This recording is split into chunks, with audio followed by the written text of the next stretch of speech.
പക്ഷെ എപ്പോഴാ പ്രാധാന്യം? അനുസരിക്കുമ്പോഴാ അതിന് പ്രാധാന്യമുള്ളൂ, അല്ലെങ്കിൽ അതിന് പ്രാധാന്യമില്ല. യഹൂദനോട് അതാ പറയുന്നത്. എന്നിട്ട് പ്രിയമുള്ളവരെ, ഇപ്പോൾ ന്യായപ്രമാണവും പരിച്ഛേദനയും ഒരു കാര്യം അവനോട് ആവശ്യപ്പെട്ടു, നീ ഇത് അനുസരിക്കണം. പക്ഷെ യഹൂദൻ എന്ത് ചെയ്തില്ല? അനുസരിച്ചില്ല. അതായിരുന്നു അവന്റെ പ്രശ്നം. അങ്ങനെ അവൻ അനുസരിക്കാതെ വന്നതുകൊണ്ട് in the following verses there is an extraordinary reversal of roles. എന്തുകൊണ്ടാണ്? പരിച്ഛേദന കിട്ടി, പക്ഷെ അനുസരിക്കുന്നില്ല. വേറൊരു ഗ്രൂപ്പ് അവന് പരിച്ഛേദന ഇല്ലെങ്കിലും അവൻ അനുസരിക്കുക. അപ്പൊ ഈ പൗലോസ് പറയുന്ന വിഷയം, അങ്ങനെയെങ്കിൽ യഹൂദൻ എപ്പോഴും he always sits in judgment of Gentiles. ജാതികളെ ന്യായം വിധിച്ചുകൊണ്ട് അവനങ്ങനെ ഇരിക്കുക. അങ്ങനെ ഇരിക്കുന്ന യഹൂദനെ ന്യായം വിധിക്കപ്പെടുന്നവനായും ജാതികളെ ന്യായകർത്താവാക്കിയും പൗലോസ് അവിടെ എഴുതുകയാണ്. അടുത്ത വാക്യങ്ങൾ. സ്വഭാവത്താൽ അഗ്രചർമ്മിയായവൻ ന്യായപ്രമാണം അനുഷ്ഠിക്കുന്നുവെങ്കിൽ അക്ഷരവും പരിച്ഛേദനയുമുള്ള ന്യായപ്രമാണ ലംഘിയായ നിന്നെ അവൻ വിധിക്കയില്ലയോ? നോക്കുക, നമ്മൾ കണ്ടു 2-ാം അധ്യായം 1 മുതൽ 3 വരെ ഇവൻ ആരെ വിധിച്ചുകൊണ്ടിരിക്കുക? ജാതികളെ വിധിച്ചുകൊണ്ടിരിക്കുക. ജാതികളെ വിധിച്ചുകൊണ്ടിരിക്കുന്ന Paul turns the table on the Jews. യഹൂദന്മാരോട് പറയുക, നീ ജാതികളെ വിധിച്ചുകൊണ്ടിരിക്കുന്നു, പക്ഷെങ്കിൽ ന്യായപ്രമാണം അനുസരിക്കുകയും എന്നാൽ പരിച്ഛേദന ഏൽക്കാതെയും ഇരിക്കുന്ന ജാതികൾ നിന്നെ എന്ത് ചെയ്യും? വിധിക്കാൻ പോവുകയാണ്. ശ്രദ്ധിക്കണേ. അപ്പോൾ ആ കാര്യം പറയുന്നതിന്റെ പ്രധാനപ്പെട്ട കാരണം എന്താ? എന്തുകൊണ്ടാണ് പൗലോസ് അത് പറയുന്നത്? അതിനൊരു കാരണം, there is a redefinition of who a true Jew and who is not a Jew. യഹൂദൻ വാസ്തവത്തിൽ യഹൂദൻ ആരാണെന്നും, യഹൂദൻ എന്ന് പറഞ്ഞു കഴിഞ്ഞാൽ ഞാൻ കഴിഞ്ഞ ആഴ്ച പറഞ്ഞു, പ്രൈസ്, ദൈവത്താൽ പ്രശംസിക്കപ്പെടുന്നവനെന്നാണ് അതിന്റെ അർത്ഥം. പക്ഷെങ്കിൽ വാസ്തവത്തിൽ ദൈവം പ്രശംസിക്കുന്നത് ആരെ? അതാ പൗലോസ് പറയാൻ പോകുന്നത്. അടുത്ത വാക്യങ്ങൾ ശ്രദ്ധിച്ച്. പുറമേ യഹൂദനായവൻ യഹൂദനല്ല, പുറമേ ജഡത്തിലുള്ളത് പരിച്ഛേദനയുമല്ല, അകമേ യഹൂദനായവൻ അത്ര യഹൂദൻ, അക്ഷരത്തിലല്ല ആത്മാവിലുള്ള ഹൃദയ പരിച്ഛേദന അത്ര പരിച്ഛേദന. ഇവിടെ പൗലോസ്ലീഹ പറയുന്ന ഈ വാക്കുകൾ, it is shocking statements for the Jews. യഹൂദന്മാരെ സംബന്ധിച്ചിടത്തോളം അവരെ പിടിച്ചു കുലുക്കുന്ന ഒരു പ്രസ്താവമാണ്. പൗലോസ് പറയുക, ജാതികൾ നിന്നെ ന്യായം വിധിക്കും. കാരണം എന്താണെന്നറിയാമോ? നിനക്ക് നീ ചിഹ്നവും ഒബ്സർവൻസസ് ഒക്കെ ഒത്തിരി ഉണ്ടെങ്കിലും നിന്റെ ഉള്ളിലൊന്നും ഇല്ലാത്തത് കൊണ്ട് ദൈവത്തെ അല്ലെങ്കിൽ ദൈവം കൊടുത്ത വെളിച്ചം അനുസരിച്ച് ദൈവത്തെ സേവിക്കുന്ന ജാതികൾ നിന്നെ ന്യായം വിധിക്കും. കാരണം എന്നാ? പുറമേ ഉള്ളതല്ല പരിച്ഛേദന, പിന്നെയോ അകമേ ഉള്ളതാണ് എന്ത്? പരിച്ഛേദന. പ്രിയമുള്ളവരെ, ഇത് പൗലോസ് പറയുമ്പോൾ നമ്മൾ ചിന്തിക്കരുത് ഇതൊരു പുതിയ കാര്യമാണ്.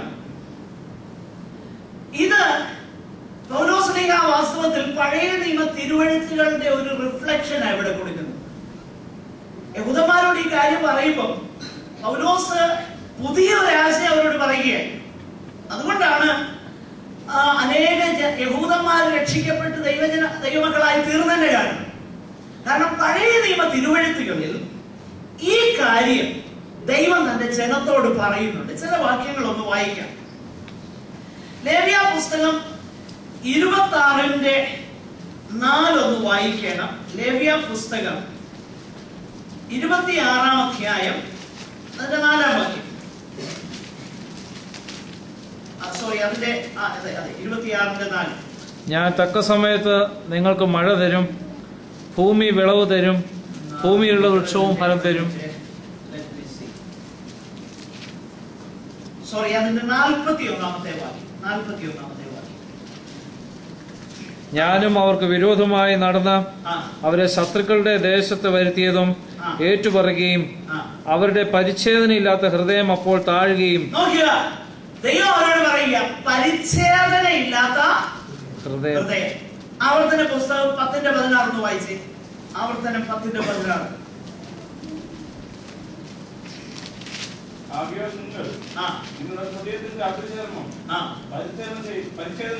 നോക്കുക, നിങ്ങളുടെ ഹൃദയത്തിന്റെ അഗ്രചർമ്മം പരിച്ഛേദന ചെയ്യുവിൻ, ഇനിമേൽ നിങ്ങൾ ദുശാഠ്യമുള്ളവർ ആകരുത്. അവരോട് പറയാ, നിങ്ങളുടെ ഹൃദയത്തിന്റെ അഗ്രചർമ്മം പരിച്ഛേദന ചെയ്യും. 30-ാം അധ്യായം ആവർത്തനം 30:6. ആ വാക്യം കൂടെ വായിച്ച് നമുക്ക് പെട്ടെന്ന് മുൻപോട്ട് പോകാം. 30:6. നിന്റെ ദൈവമായ യഹോവയെ പൂർണ്ണ ഹൃദയത്തോടും പൂർണ്ണ മനസ്സോടും കൂടെ സ്നേഹിപ്പാൻ തക്കവണ്ണം നിന്റെ ദൈവമായ യഹോവ നിന്റെ ഹൃദയം നിന്റെ സന്തതിയുടെ ഹൃദയവും പരിച്ഛേദന ചെയ്യും. നോക്കുക, ഇവരുടെ ഹൃദയത്തിന് പരിച്ഛേദന ഇല്ലാത്തത് കൊണ്ട് ദൈവം അവരോട് പറയുക, നീയും നിന്റെ സന്തതിയും നിന്റെ ദൈവമായ യഹോവയെ സേവിക്കാൻ തക്കവണ്ണം നിനക്ക് ഞാൻ തന്നെ എന്ത് ചെയ്യും? ഹൃദയ പരിച്ഛേദന തരും.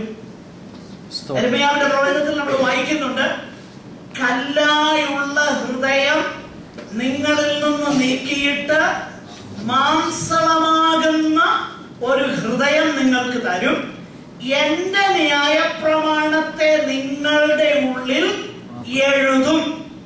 കൃപായുഗത്തെ കുറിച്ചുള്ളതാകുന്ന ഒരു പ്രവചനമാണ്. എന്റെ ന്യായപ്രമാണത്തെ നിങ്ങളുടെ ഉള്ളിൽ എഴുതും. അപ്പൊ ഹൃദയത്തിൽ ന്യായപ്രമാണം എഴുതപ്പെടുന്ന അകമേ നിന്നുള്ള ആ പരിച്ഛേദന പ്രാപിച്ച ദൈവത്തിന്റെ ആത്മാവിനാൽ വ്യത്യാസം വന്നവനാണ് വാസ്തവത്തിൽ യഹൂദനെന്ന് ഇവിടെ പൗലോസ്ലീഹ റോമാലേഖനത്തിൽ പറയുകയാണ്. താഴോട്ട് നമ്മൾ വായിച്ചു നോക്കിക്കഴിഞ്ഞാൽ ഈ കാര്യം വളരെ വ്യക്തമായിട്ട് പറയുക. യഹൂദനോട് പറയുകയാണ്, നീ പുറമേ യഹൂദനായവനല്ല യഹൂദൻ, പുറമേ ജഡത്തിലുള്ളത് പരിച്ഛേദനയുമല്ല, അകമേ യഹൂദനായവൻ അത്രേ യഹൂദൻ. അക്ഷരത്തിലല്ല, ആത്മാവിലുള്ള ഹൃദയ പരിച്ഛേദന അത്രേ പരിച്ഛേദന. അവന് മനുഷ്യരാൽ അല്ല ദൈവത്താൽ തന്നെ പുകഴ്ച ലഭിക്കും. ഇവിടെ 4 കാര്യങ്ങളാണ് പൗലോസ്ലീഹ പ്രധാനമായിട്ട് ഈ വേദഭാഗത്ത് യഹൂദന്മാരോട് പറയുന്നത്. ഒന്നാമതായിട്ട് നമ്മൾ കണ്ടു, the essence of being a true Jew, who may indeed be a Gentile. Ethnically he may be a Gentile, but if that inward transformation has taken place, according to Paul, he is a Jew in the sight of God. അകത്തു നിന്നും ദൈവത്തിന്റെ ആത്മാവിനാലുള്ള ഹൃദയ പരിച്ഛേദനയേറ്റ് മാറ്റം വന്നവൻ പൗലോസ് പറയുകയാണ്, ജാതി സംബന്ധിച്ച് അവൻ യഹൂദനല്ലെങ്കിലും അവൻ ആരാണ്?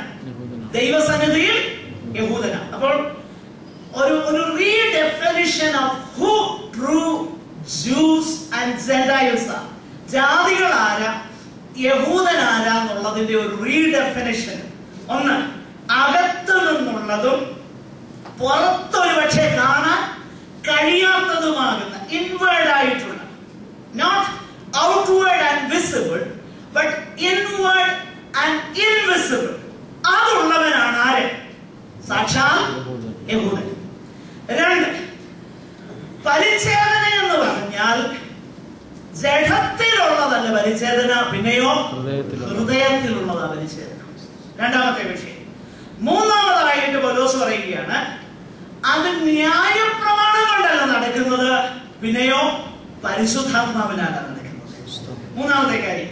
4ാമതായിട്ട് പറയുകയാണ്, അങ്ങനെ അകമേ യഹൂദനായ, അകത്ത് ഹൃദയപരിച്ഛേദന കിട്ടിയ, പരിശുദ്ധാത്മാവുള്ളിൽ പ്രവർത്തിക്കുന്ന അവന് പുകഴ്ച കിട്ടുന്നത് എവിടുന്ന?